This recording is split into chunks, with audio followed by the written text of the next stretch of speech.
Jadi di sini saya akan menjelaskan sejarah peradaban Islam di Mesir sebelumnya. Sebelum ke sejarah itu tuh harus adanya peradaban Mesir pra-Islam. Jadi dulu tuh Mesir dijajah oleh bangsa Romawi Barat. Nah, sejak kekalahan Cleopatra di tangan Octopus pada tahun 30 sebelum Masehi. Nah, di situ tuh warga Mesir banyak menganut agama Wasani. Agama itu lahir saat Nabi Musa lahir. Nah, pada di situ tuh masa pemerintahannya ada 3, ada Kaisar Augustus, Kaisar Konstantin, dan juga Kaisar Theodosius. Mereka tuh sama-sama menganut agama Kristen. Jadi mereka ingin bangsa Mesir menganut agama Kristen. Walaupun seperti itu, ada 2 mazhab agama Kristen saat itu. Ada Kristen Ortodok dan Kristen Katolik.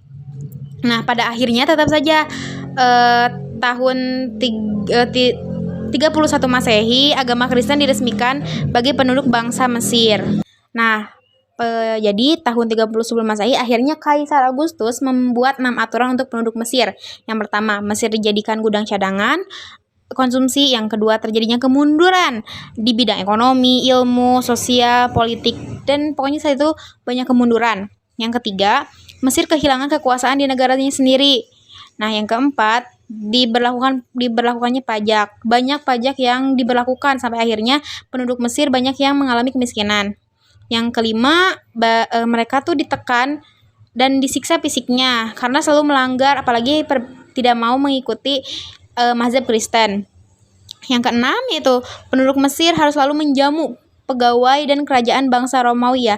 Namanya Romawi Barat pasti punya banyak tamu. Nah, di situ penduduk Mesir harus menjamu mereka. Padahal penduduk Mesir tidak tahu mereka siapa. Nah, penduduk Mesir itu ingin ada satu negara yang membantu mereka agar bisa merdeka, dan akhirnya bangsa Arab bisa membantu mereka dan diterimalah agama Kristen saat itu di Mesir.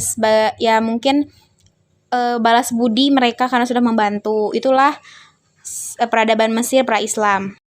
Lanjut ke peradaban Islam di Mesir. Nah, dinasti pertama di Islam itu ialah dinasti Fatimiyah. Dinasti ini beraliran Syiah yang didirikan di Tunisia pada tahun 990 oleh Said bin Husain. Nah, puncak kejayaan dari dinasti ini tuh khalifah yang kelima, yaitu Abu Mansur Nizar al-Aziz, masih keturunan dari Said bin Husain. Nah, dalam pemerintahan ini tuh beliau mampu menyaingi dinasti Abbasiyah di Baghdad. Nah, namun setelah beliau wafat diganti oleh Abu Ali Mansur al-Hakim. Nah, dari sini tuh udah mulai kerasa kemunduran. Beliau wafat lalu diganti oleh Al-Ajir yang umurnya berusia 16 tahun. Nah, masa pemerintahan ini dinasti Fatimiyah benar-benar kacau.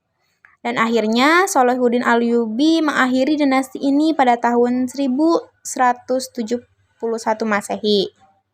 Setelah dinasti Fatimiyah berakhir, ada dinasti Ayyubiyah yang dimana pemimpinnya atau yang mendirikannya yaitu Salahuddin Ayyubiyah. Nah, beliau tuh tidak menghancurkan bangunan yang ada di Kairo. Yang di sebelumnya oleh dinasti sebelumnya. Tapi beliau tuh melanjutkan, hanya mengubah paham agama negara menjadi Sunni. Nah, di sini tuh beliau memperbaiki sekolah, masjid, rumah sakit, sarana. Pokoknya semua fasilitas sosial di sini tuh dibangun. Akhirnya mulai membaik lagi. Nah, dinasti ini tuh berkuasa sekitar 75 tahun. Nah, karena beliau pun Yaman, Palestina, Suriah Tengah, dan Maghribi menjadi wilayah kekuasaan. Dan pada 10 tahun kepemimpinannya, beliau berhasil menaklukkan wilayah Irak dan Iran. Itu dinasti Ayyubiyah. Nah, dinasti yang ketiga yaitu dinasti Mamluk. Nah, di sini tuh dinasti Mamluk tuh terbentuk karena Habasahaya yang merdeka. Mereka tuh dari berbagai suku bangsa. Nah, mereka juga merdeka atas dari dinasti Ayyubiyah. Nah, dinasti ini tuh kejayaannya pada pemerintahan Nasir Muhammad.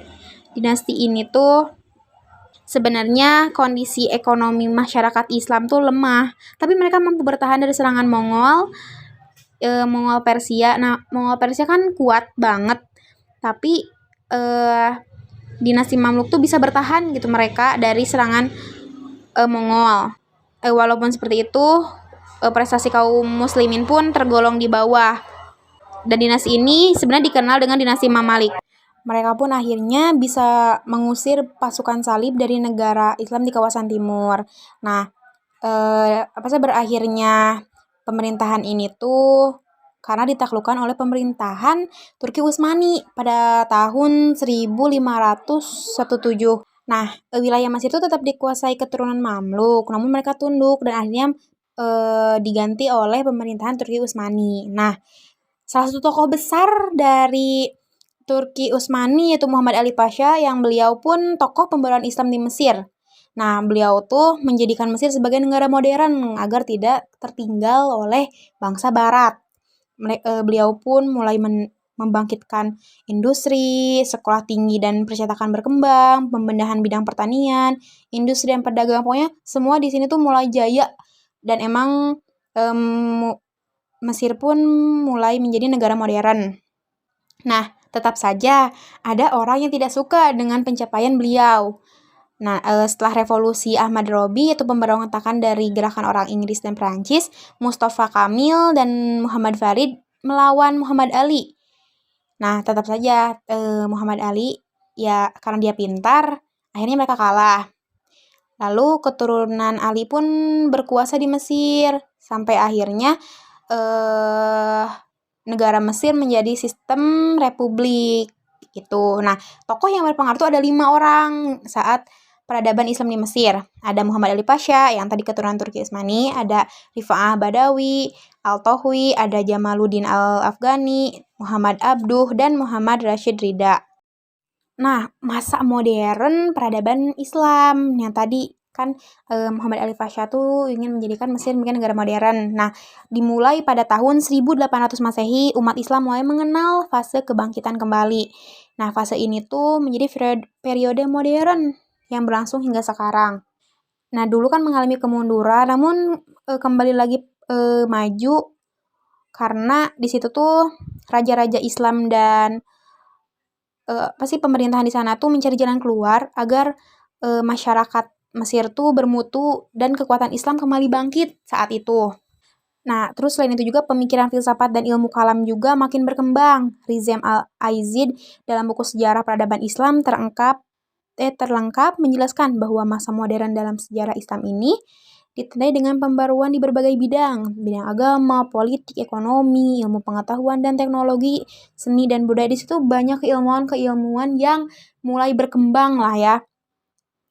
Dari masa modern ini mengajarkan tentang perjuangan dalam menghadapi berbagai tantangan dan keberhasilan meskipun sempat mengalami berbagai kondisi yang sulit, tapi karena tadi raja-raja dan pemerintahan di sana tuh ingin membangkitkan, akhirnya mereka pun bangkit menjadi terus sampai sekarang masa modern dan Mesir terkenal dengan keindahannya termasuk pendidikannya. Nah, bukti peradaban Islam di Mesir. Yang pertama ada masjid pertama Fustat di Mesir. Nah, Fustat tuh sekarang menjadi wilayah Kairo di Mesir. Nah, itu merupakan ya di situ pertama kali dibangunnya masjid. Nah, masjid di sini tuh bernama Masjid Amr bin Al-Sah.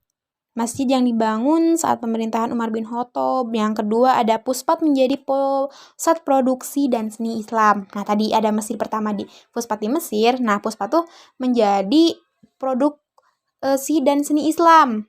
Di sana tuh banyak karya-karya seni lah yang berkaitan dengan keislaman.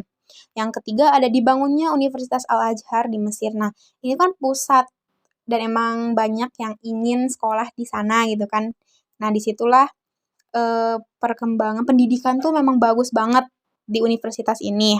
Banyak yang mempelajari tentang keislaman juga di universitas tersebut. Yang keempat ada Kairo menjadi pusat intelektual Islam dan kegiatan ilmiah baru. Nah, selain tadi ada seni Islamnya, nah di Kairo pun ada pusat intelektual Islam dan kegiatan ilmiah baru. Nah, perkembangan Islam di Kairo mulai berkembang pesat dan Kairo tuh yang keempat ini tuh saat dipimpin oleh Abu Mansur Nizam Al-Aziz yang dinasti Fatimiyah. Nah, yang kelima tuh berkembangnya tokoh-tokoh ilmu pengetahuan dan sastra. Nah, mulai dari dinasti pertama memang sudah banyak juga tokoh-tokoh. Nah, salah satunya nih, ada Muhammad Al-Tamimi, ahli fisika dan matematika. Ada Al-Kini, sejarah dan filsafat. sampai Al-Nu'man ahli hukum dan menjabat sebagai hakim saat itu. Itu adalah bukti peradaban Islam di Mesir. Jadi dalam masa kejayaan Islam, Mesir merupakan salah satu wilayah yang menjadi pusat perkembangan dunia Islam. Semua bukti yang sudah dijelaskan menjelaskan bahwa perkembangan Islam di Mesir sangatlah baik. Seperti itu.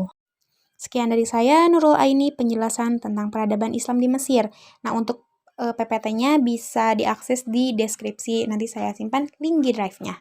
Terima kasih. Assalamualaikum warahmatullahi wabarakatuh.